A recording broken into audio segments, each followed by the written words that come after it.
Le Sporting de Charleroi qui se créera une première occasion de but sur cette phase. Et cela après 6 minutes de jeu, une passe de Silvani dans l'axe, Brognaud en déséquilibre et Beugny à la reprise, mais Keremans est sur la trajectoire.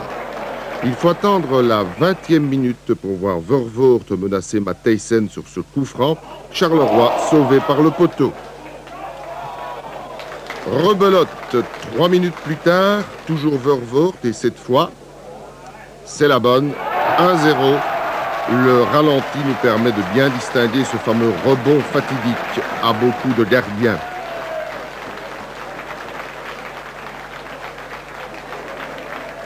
Nous voici à la 35e minute. Kuraba s'infiltre dans la défense anversoise.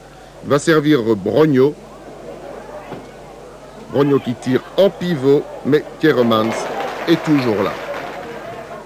40e minute, une phase qui met en évidence le coup d'œil instantané, la précision de Vervoort sur cet appel de balle du Grand Dardenne. Et une dernière alerte pour Matthijssen avant le repos sur cet envoi de Chassaigne.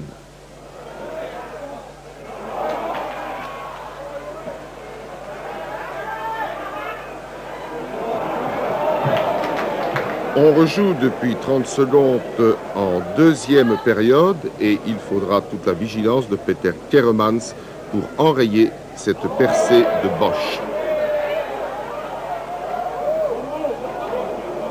60e minute, une bonne réaction anversoise.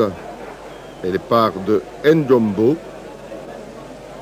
Vervoort qui accélère malgré les mauvais rebonds du ballon. C'est Wellens qui va croiser un peu trop son tir.